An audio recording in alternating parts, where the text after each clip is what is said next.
bermazmur bagi nama Tuhan yang maha tinggi.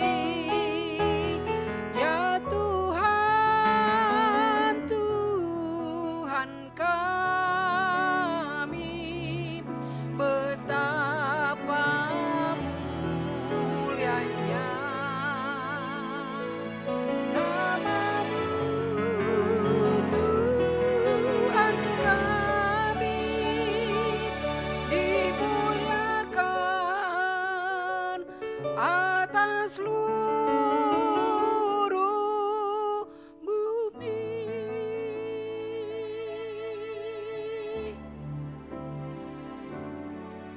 Aku hendak bersyukur pada Tuhan karena keadilannya, dan bermazmur bagi nama Tuhan yang maha tinggi. Ya Tuhan, Tuhan kami, betapa mulianya nama-Mu, Tuhan kami, dimuliakan atas seluruh bumi.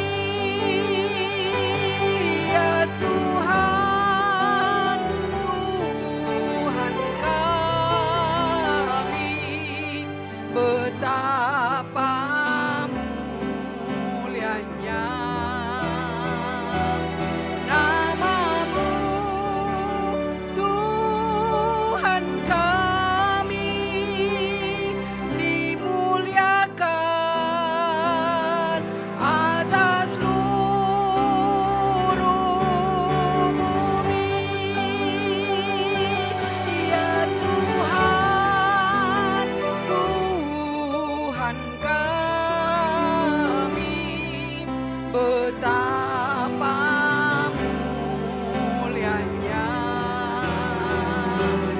nama-Mu, Tuhan kami, dimuliakan, dimuliakan, dimuliakan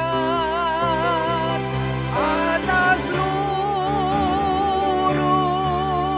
bumi. Haleluya. Kami bersyukur kepada Tuhan buat segala kebaikan Tuhan dalam hidup kami. Kamu mau bermazmur bagi nama Tuhan. Biarlah Engkau Tuhan disenangkan dengan pujian penyembahan yang kami naikkan kepadamu Tuhan. Terima kasih Tuhan, kami bersyukur buat kesempatan yang Tuhan berikan kepada kami. Sebentar kami mau mendengarkan suara Tuhan. Berfirmanlah Engkau Tuhan, kami siap mendengarkan suara-Mu. Terima kasih Tuhan, hanya di dalam nama Tuhan Yesus kami berdoa dan mengucap syukur. Haleluya, amin. Shalom Bapak Ibu Saudara-saudari, kita berjumpa lagi pada perenungan intim dengan Allah. Pada hari ini, hari Sabtu, tanggal 10 Juni 2023, kita akan mendengarkan sebagian daripada firman Tuhan yang bertemakan perkataan yang berkenan kepada Allah. Saya harap Bapak Ibu Saudara-saudari sudah membacanya terlebih dahulu dalam kitab Amsal pasal yang ke-22 sampai 24. Saya akan membacakan dalam Amsal 22 ayat 24 sampai 25 yang berkata, "Jangan berteman dengan orang yang lekas gusar, jangan bergaul dengan seorang pemarah, supaya engkau jangan menjadi biasa dengan tingkah lakunya dan memasang jerat bagi dirimu sendiri."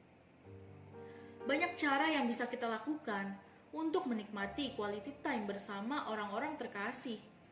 Jalan-jalan ke tempat wisata, bertemu sanak keluarga untuk melepas rindu, atau menikmati makan malam bersama.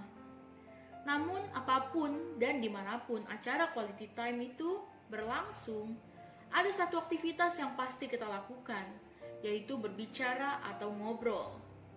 Ada hasil penelitian yang menunjukkan bahwa setidaknya manusia mengucapkan sekitar 7.000 kata dalam sehari.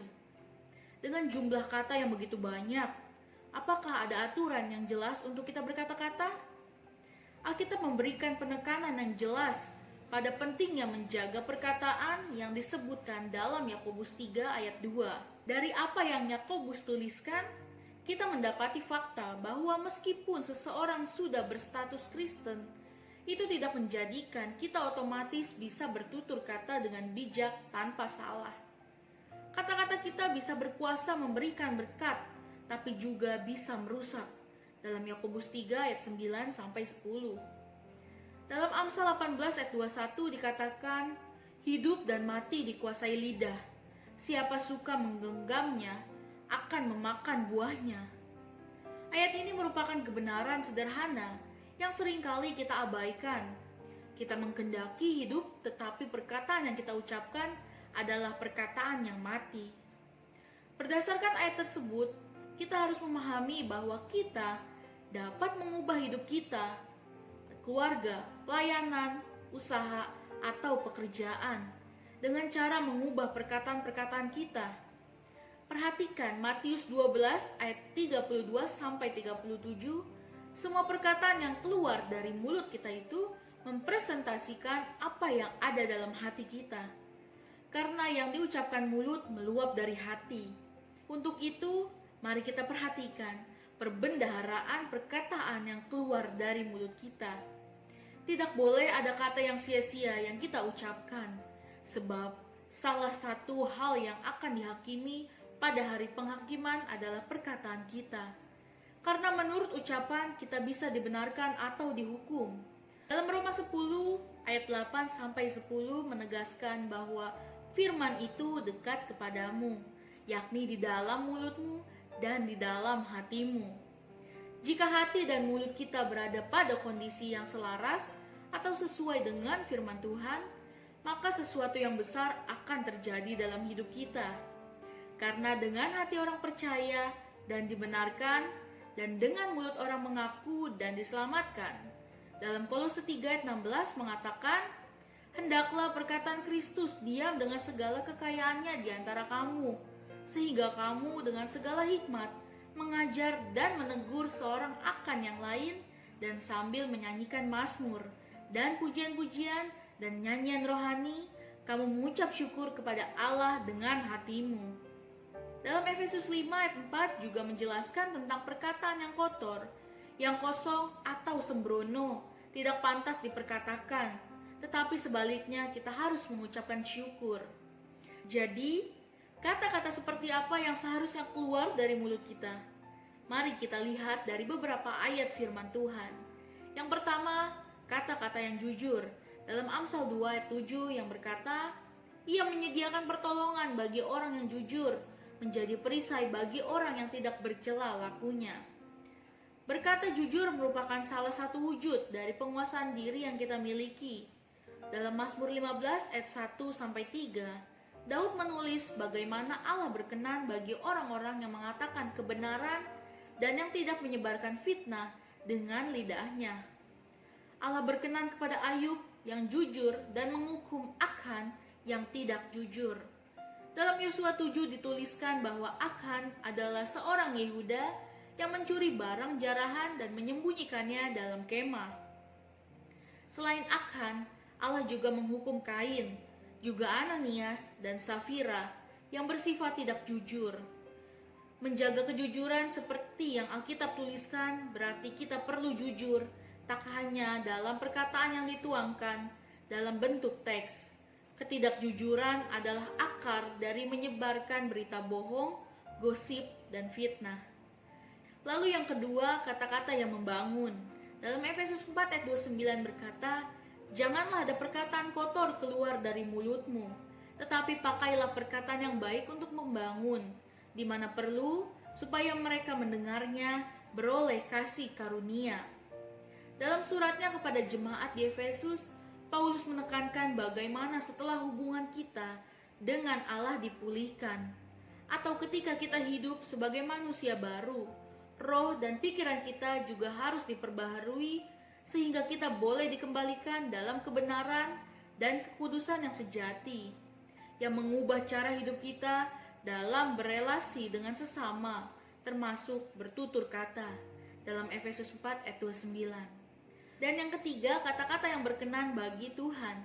Dalam Mazmur 19 ayat 15 mengatakan, mudah-mudahan engkau berkenan akan ucapan mulutku dan renungan hatiku, ya Tuhan, gunung batuku dan penebusku. Ketika orang lain sedang berbicara, boro-boro mendengarkan dengan fokus. Seringkali kita malah sibuk memikirkan bagaimana kita akan meresponnya. Dalam Amsal 10 ayat 19 berkata, di dalam banyak bicara pasti ada pelanggaran, tetapi siapa yang menahan bibirnya berakal budi. Surat Yakobus pada pasal pertamanya juga mengingatkan kita untuk mendengar dan lambat berkata-kata. Maksud dari ayat ini bukan berarti kita harus diam dan tidak berkata-kata sama sekali. Namun kita diminta untuk bijak dalam berbicara karena perkataan yang diucapkan tepat waktunya adalah seperti sebuah apel emas di pinggan perak dalam Amsal 25 ayat 11. Dan tentunya berkenan bagi Allah. Amin. Mari sama-sama kita berdoa. Terima kasih Tuhan Yesus pada perenungan hari ini. Biarlah melalui renungan hari ini Tuhan, kami boleh diajarkan lagi Tuhan bagaimana kami dapat mengucapkan kata-kata Tuhan yang dapat membangun bagi semua orang. Tidak mengucapkan kata-kata yang menjadikan dusta bagi mereka Tuhan. Tidak menggunakan kata-kata untuk mengutuk orang lain Tuhan. Biarlah Tuhan pakai lidah bibir kami itu semuanya, biar apapun yang kami ucapkan, semua kata-kata yang keluar dari mulut kami itu juga berkenan di hadapan-Mu. Terima kasih Tuhan Yesus, biarlah firman ini merema bagi kami. Dalam nama Tuhan Yesus, haleluya, amin. Salam sejahtera, Tuhan Yesus memberkati. Shalom.